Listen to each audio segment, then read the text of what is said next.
Hello, everyone. Well, we'll be starting our Q&A about exactly 1 minute. And of course, as we do so, Annie is heading on her way to somewhere else.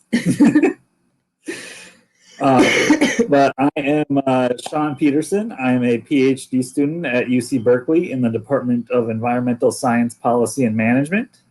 And my name is Lynn Schofield. I'm a biologist with the Institute for Bird Populations. And so really we're kind of hosting this Q&A today because we're all excited about the first egg being laid, and also to commemorate the Big Give for UC Berkeley, which is the time of year where everyone donates to their favorite Berkeley programs. All right, so the format of this is just going to be a Q&A mostly, and I'll start by reading off some comments that we have over here in the chat. And first one is one we get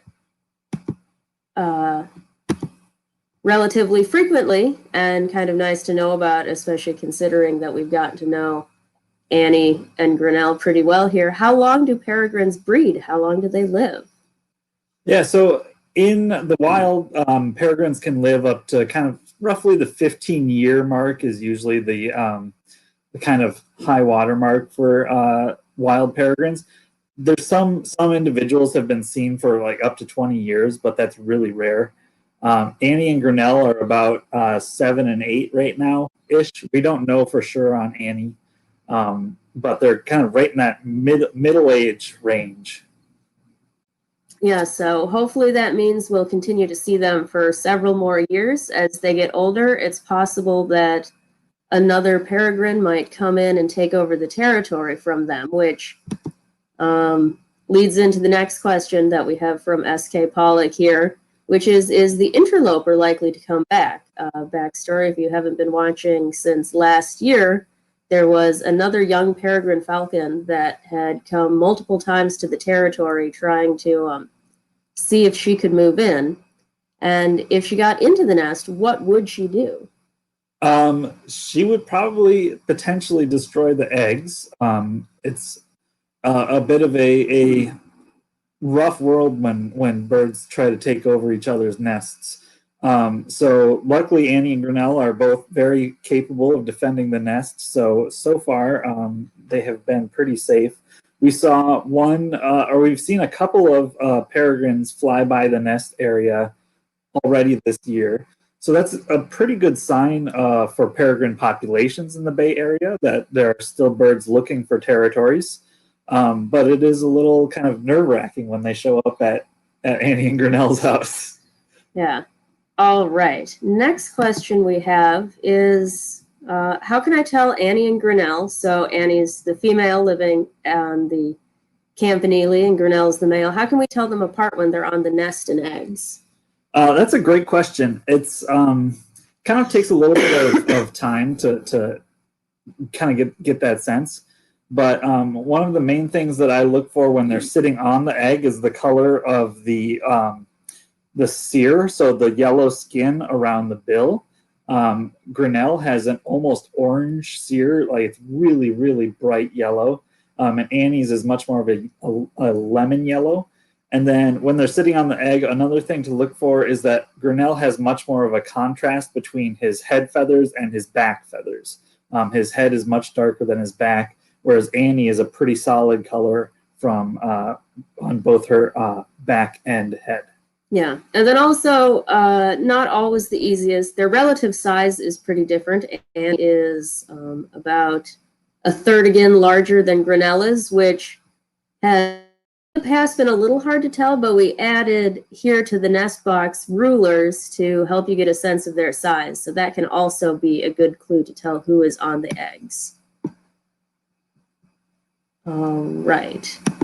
Another one regarding, the interloper, among other things. When we see the egg unattended like it is right now, is there a parent nearby enough to protect it? What if something happens? Almost always. Grinnell is doing the vast majority of the hunting right now, and so Annie is almost always on the tower or nearby the tower. Sometimes she takes breaks and goes and perches on other parts of the tower, but if you go visit the campanile, you can often see her even when she's not on the nest. So Annie is very, very close most of the time. All right. So who put the camera up there? So the camera was funded by a group of community donors who we did a crowdfunding campaign to raise money for the camera. And we had Peter Sharp from the Institute for Wildlife Studies install the camera. They have a really cool program where they've got some cameras up in some national parks and other areas. So if you ever want to see like a more wild type peregrine nest, you can look them up. They have one on an island that's on a cliff. So we've the Cal Falcons kind of group has been maintaining the program for, this is now our third year of watching these birds. And and I feel like quick shout out to the university being gracious enough to help us actually get a permanent internet cable run up to the top of the tower, which, as you might imagine, was not there originally. And the facility's helping us with establish our nest cam. So thanks a whole ton to UC Berkeley for helping make this happen. Yep. So does each mating fertilize a single or multiple eggs? That is a really interesting question and surprisingly difficult to answer. So bird biology is interesting in that the female bird is actually capable of storing sperm for a long period of time. So it's hard to say because we don't know, how much she's storing the sperm to fertilize eggs or how much that is happening for any given for a given egg. So it's a little difficult to say. All right, so here's a question that we actually kind of get a lot because people feel very personally attached to Annie and Grinnell for good reason, but would we intervene if an interloper tried to destroy the egg or if Annie were getting evicted by a younger falcon? Yeah, and we would not. This is a wild species, wild animals. They are not pets, so we treat them as wild animals and we observe their behaviors and actions. The transition of one pair of birds to another is a natural part of how the system works, and so as much as it would be really tragic, I think, to have Annie driven out or Grinnell driven out, it's going to happen at some point, and we'll just be excited to see the nest continue on. Yeah, essentially, the only instances in which we'd intervene is when there is a human-created threat, a threat that is not natural, that they would not be facing in the wild. So, for example, issues in which drones have been flown around the campus, people have gone to investigate that. And instances when the young are about to take their first leap off of the tower, we do have people keep an eye out, so if they fall onto the ground, they're not in danger of getting hit by cars or harassed by people or dogs. But otherwise, we're not interfering with their life and their, natural life cycle. And here's a good question. Are there any updates on Annie and Grinnell's offspring from previous years? Is Laurentium, so class of 2019, young peregrine, is she still nesting on Alcatraz? So we do not have any new updates to give out on any of the previous chicks. Hopefully we'll have more detected. It requires people to be out there looking at peregrines and reading bands and reporting them. So it's a little bit of kind of a random chance that they'll be recited. Laurentium, we believe she's still out on Alcatraz. We have not heard any evidence otherwise. Alcatraz is opening up to the public, I think, next week. Yeah, I believe next week. It's on a limited basis, so reduced capacity, and you have to make reservations beforehand. But it's there is the opportunity to go out to Alcatraz and see the nesting seabirds, and of course Laurentium, our favorite peregrine falcon. So yeah, hopefully we'll have people out there looking for her this next week, and we'll get updates. All right, here's a good question, because you actually, I think, calculated this out to about the minute. When will they lay their next egg, Sean? I just crunched the numbers. Let me pull that up.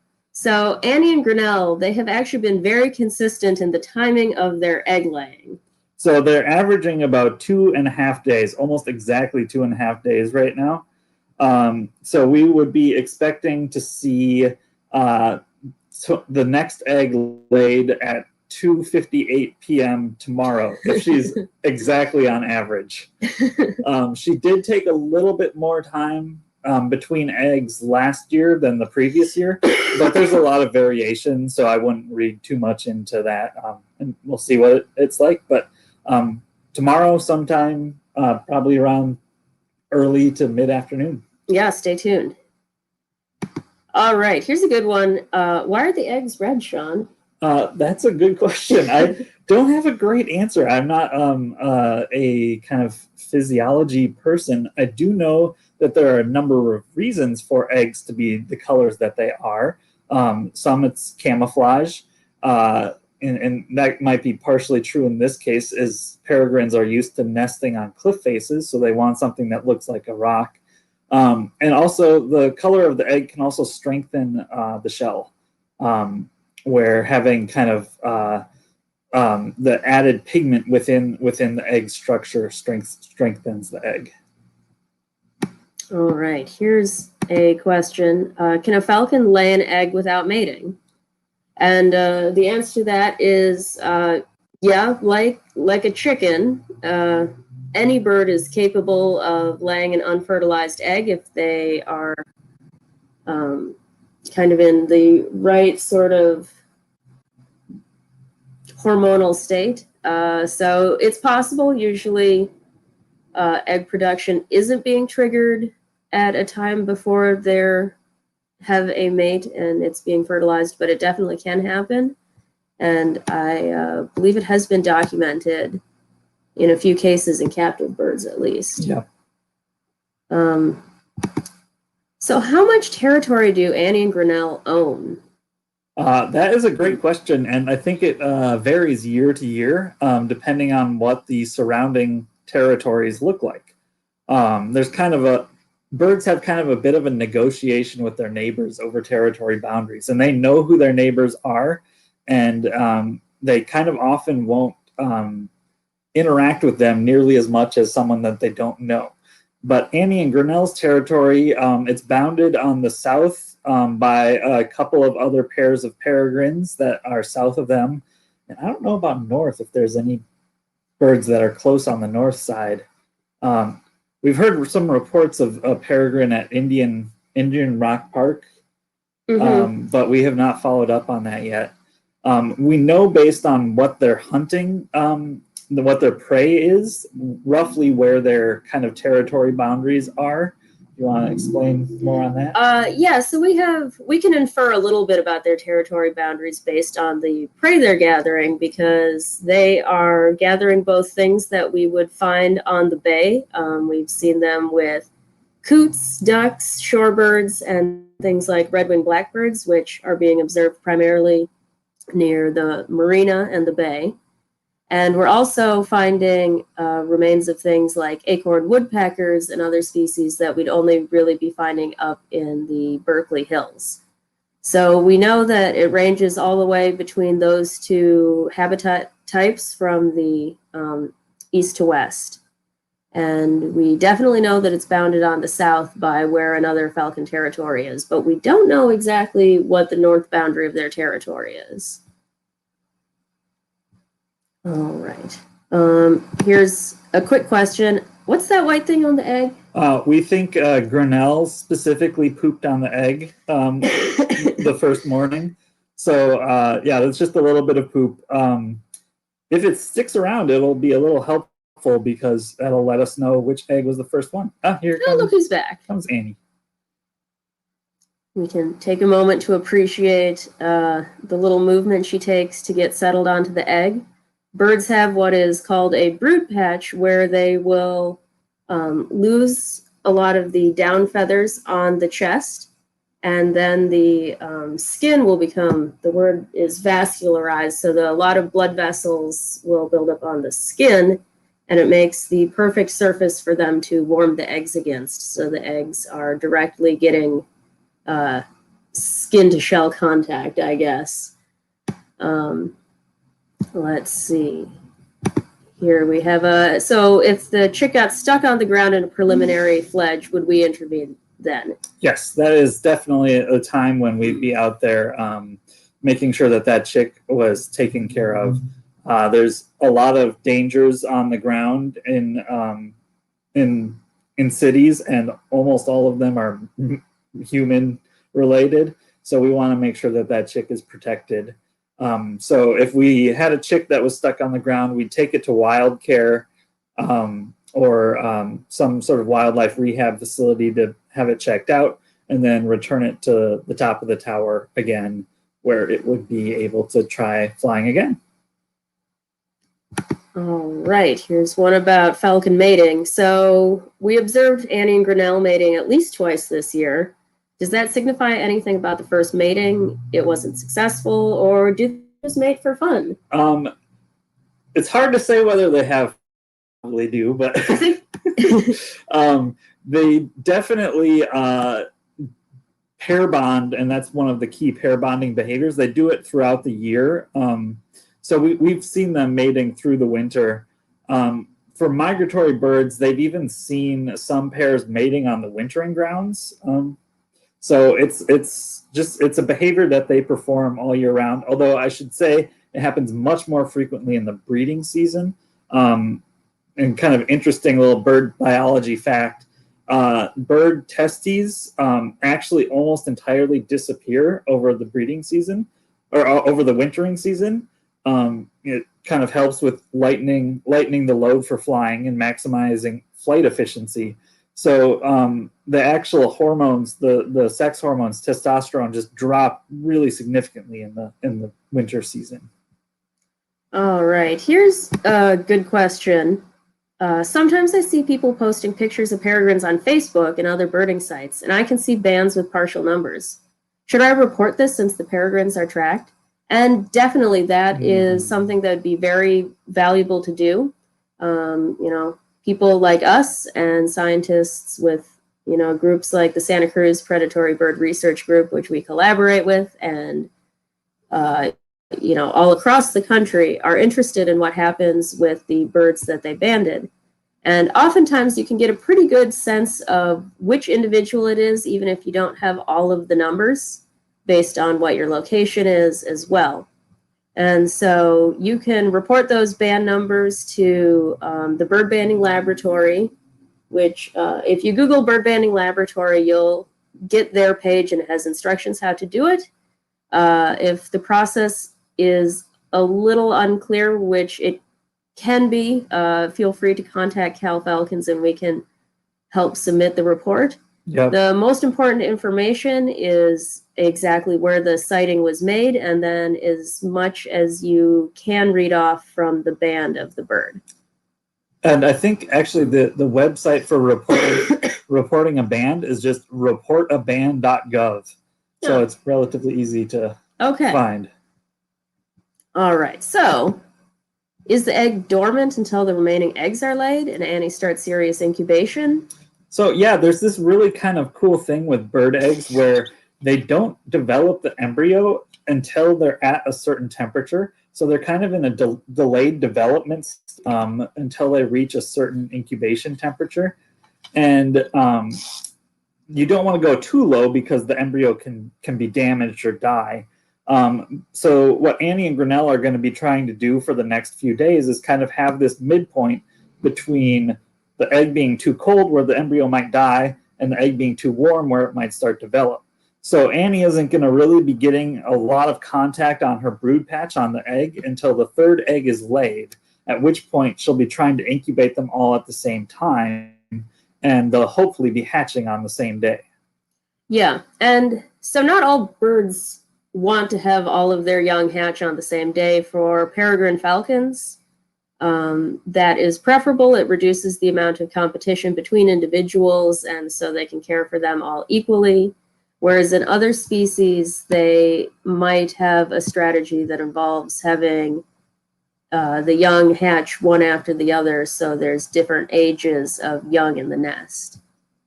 All right, here's a question. So the next time a female falcon is born, can we name her Fluffy?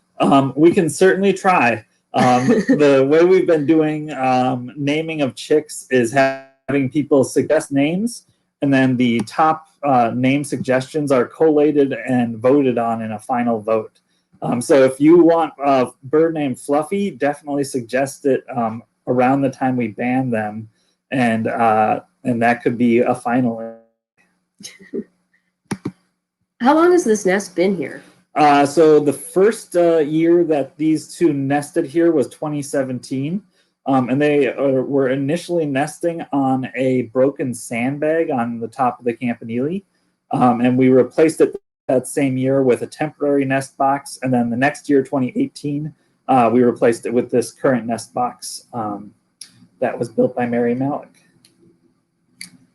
All right, so here's another one that I think you've calculated that precisely as well. When are the eggs going to hatch? Let's see, I think it's 33 days from the third egg. So let me do some back of the envelope calculations here. Yeah, based on Annie's previous record, she's pretty consistently had the chicks hatch 33 days after she's laid the third egg.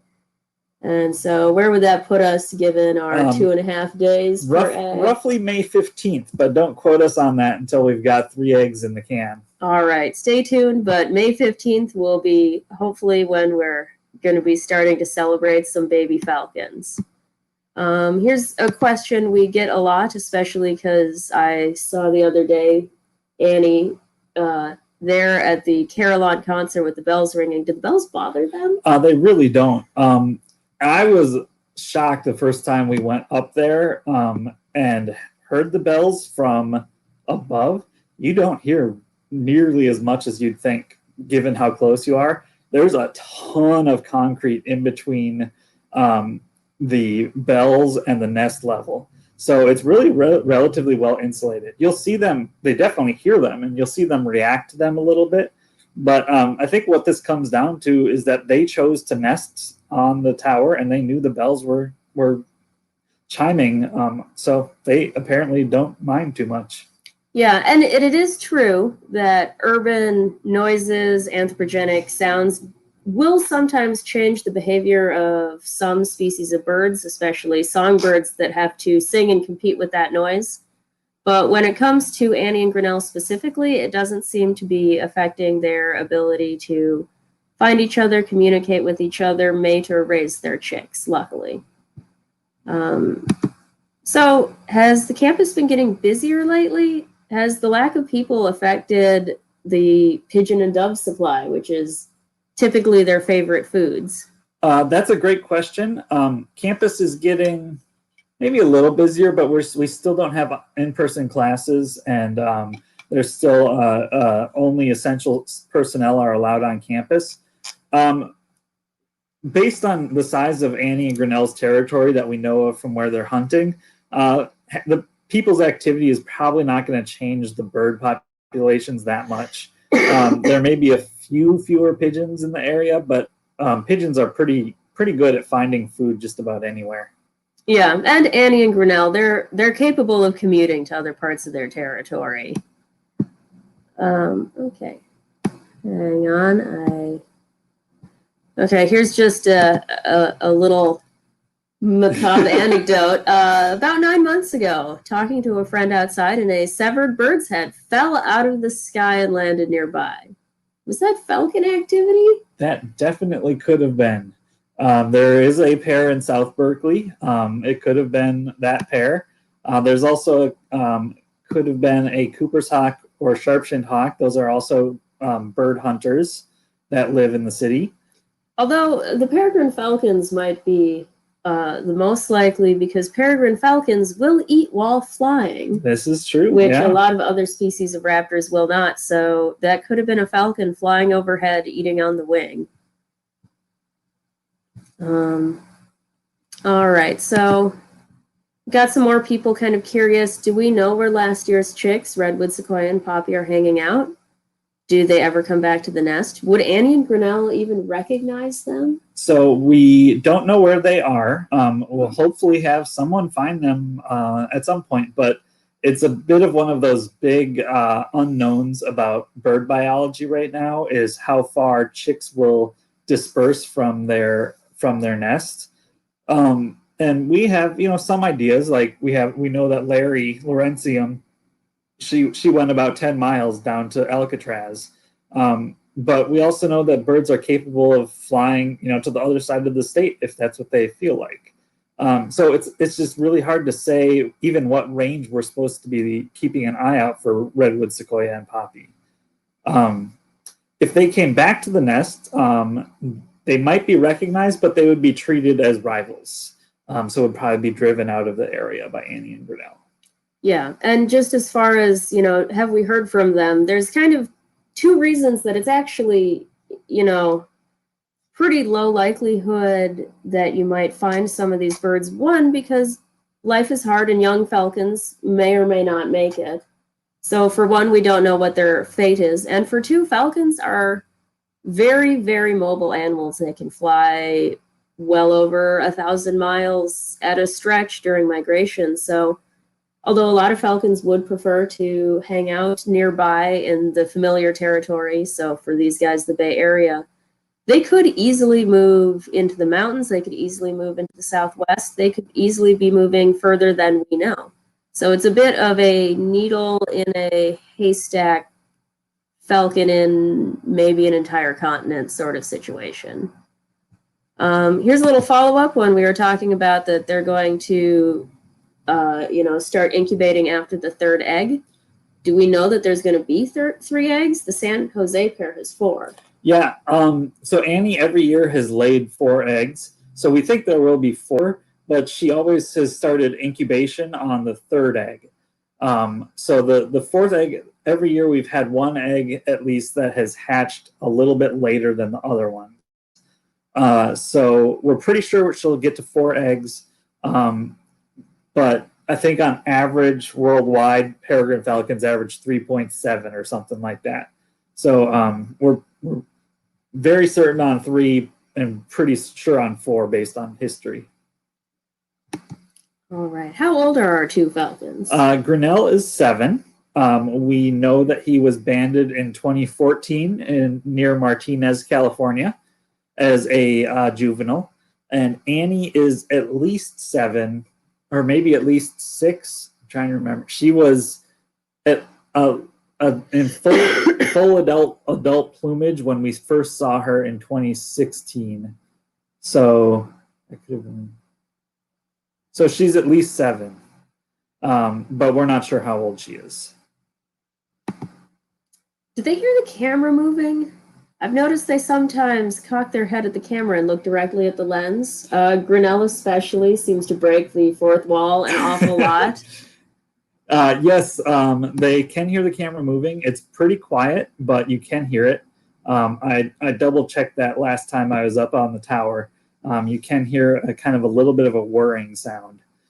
Annie, in particular, seems totally unperturbed by the whole thing. She just kind of glances at the camera now, so I think she's totally used to it. Do these falcons stay in their territory all year? These ones do, yes. Most falcons in the world do not. The scientific name of the peregrine falcon, the word peregrine, peregrinus, actually means wanderer, because they were known for such long migrations. So most of the birds that live in areas with winter, they have really long migrations. But in the Bay Area, there's plentiful food and great weather year-round. So these guys stay here all year round. All right. How do falcons catch prey?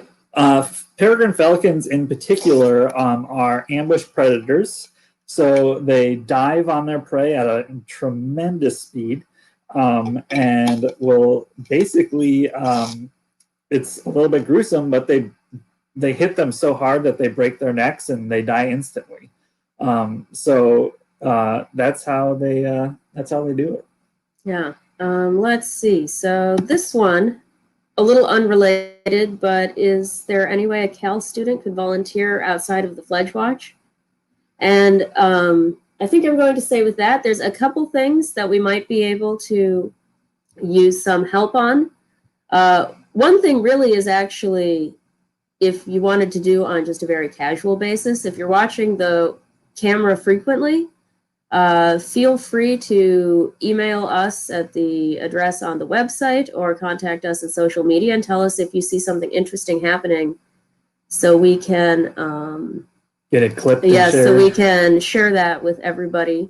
But there's a few other things we might also be able to use a volunteer for. So feel free to email us and tell us about the kind of things you might be interested in helping us with. We're hoping to start creating some educational materials that people can use and are going to be releasing a little bit of that soon. But, you know, we could use help on that kind of thing. Yeah. I will say for Fledge Watch, we still haven't fully discussed with the campus what is and is not going to be allowed for being on campus this year. So get in touch with us and we'll, if you are in Watch, and we'll kind of figure out what the kind of logistics are of being on campus for that time period. All right, so we have an insightful question from a young child. How thick are the eggshells? They're roughly chicken egg thickness. They're a little thicker. They're a little bit bigger than a chicken egg, so a little bit thicker. But here's why this is a surprisingly insightful question, because the thickness of falcon eggshells actually has a whole lot to do with the survival of these falcons. A story that I think a lot of people kind of know, it's one of the conservation success stories, is that peregrines were being very negatively affected by pesticides that were being excessively used in agriculture. And what was happening is started to become so thin that the parents would actually break them when they were trying to brood. And the only reason we figured out what the problem was and why peregrine falcons were having such a hard time in raising young is because some scientist went and looked through collections of eggs in museums and figured out that what the eggshell would normally be and what the eggshell thickness was at that time had been different. So good question, and important question. I should know a lot of the about eggshell thickness came from UC Berkeley's museum, the Museum of Vertebrate Zoology. All right.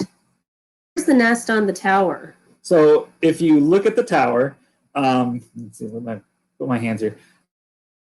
It is on the west side of the tower, and it's the level above the bell level. So if you look at the tower and see the bells, look above that, and you can see a like decorated stonework balcony. It's right behind that. All right. Here's one. How can I help prevent birds from hitting the windows in my house? This is a great question.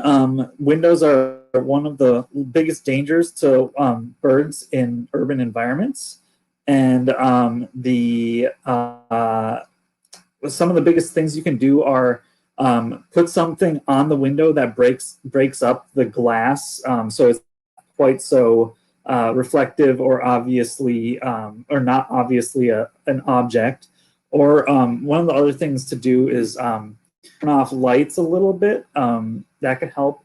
And then if you're able to, try to move bushes and trees a little further away from windows, because often if they're reflecting bushes or trees, a bird will think, oh, that's a bush, and fly into it not knowing it's a window. Let's see. And Lindsay Wildlife is a group that does wildlife rehab stuff, and they have actually some very good information and resources on their website about things you can do to help prevent birds from colliding with windows. So I'd recommend going to their website as a resource. All right. Next, can we buy Falcon t-shirts?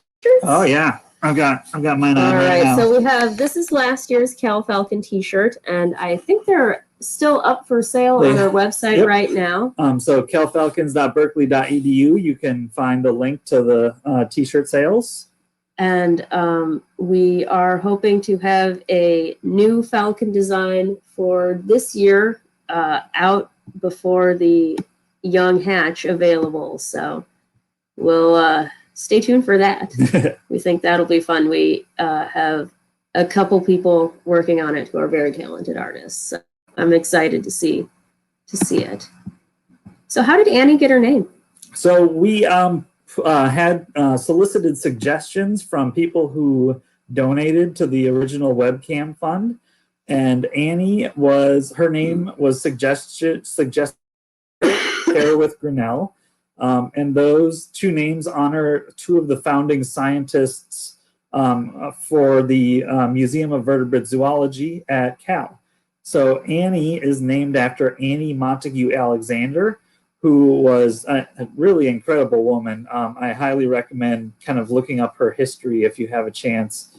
But she founded the Museum of Vertebrate Zoology and the Museum of Paleontology at Cal, and devoted her whole life and fortune to scientific exploration. So really incredible woman, and it's really, I think, a fitting tribute to the Cal scientists to have the Falcon named after her. I feel like it's worth mentioning about Annie Alexander is not only did she financially do a lot to back and establish this museum, but she also had the field ecology skills to go with it. She regularly went on field expeditions and collected data with colleagues at the Museums of Vertebrate Zoology and Paleontology. So very remarkable woman. All right. Can these falcons easily adapt to new environments?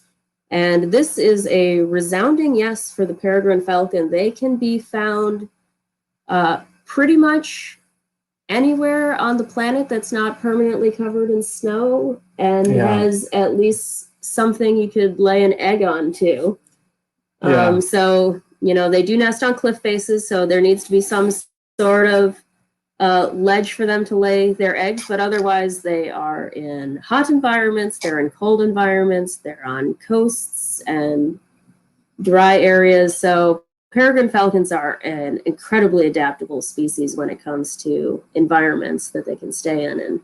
And we should add that no one really expected them to take to the urban environment as well as they did when they were reintroduced into the wild in the 70s, 80s. So having them show up in cities and thrive in cities was kind of unexpected. So that kind of is more evidence to how good they are at adapting to new environments.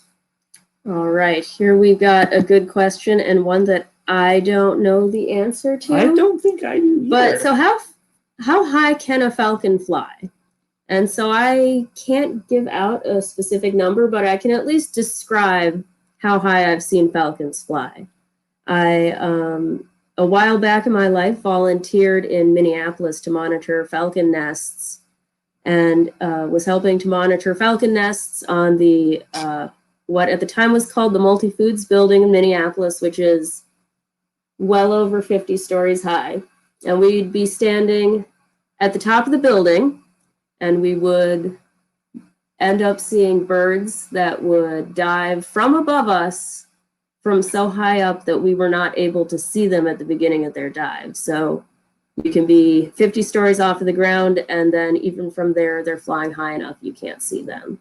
So very high? Yeah. The answer is very high.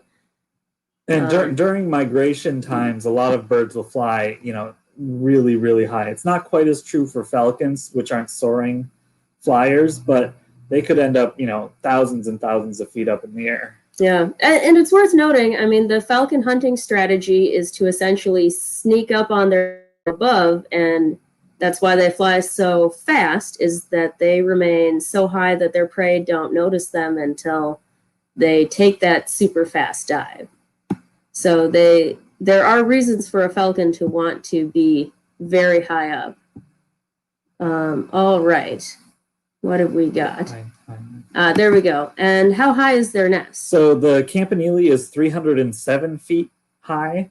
So I think the nest is probably about 275 feet off the ground, because they just have that kind of top triangular structure that is above them. Yeah. All right. And here we have one that's pertinent because Annie was just doing that movement a second ago. Sometimes Annie's wings seem to be sticking out. Is she regulating her temperature? So she's actually, what she's doing there is she's actually kind of almost kneeling on all fours. She has put her wing, her let's see, which joint would that be? Her like wrist joint on the ground to hold up the front part of her. So she's staying off the egg a little bit. And that's when she's trying to keep the egg protected and maybe a little warm, but not super warm. All right, Sean. Kerfluffering, is that the correct word to use for grooming? Is that the scientific preferred terminology? I believe it is. You know, if I have anything to say about it, I would make it so. Odd words in biology, but unfortunately, kerfluffering is not yet accepted by the ornithological community. We will bring it up. Yeah. Amongst colleagues. All right.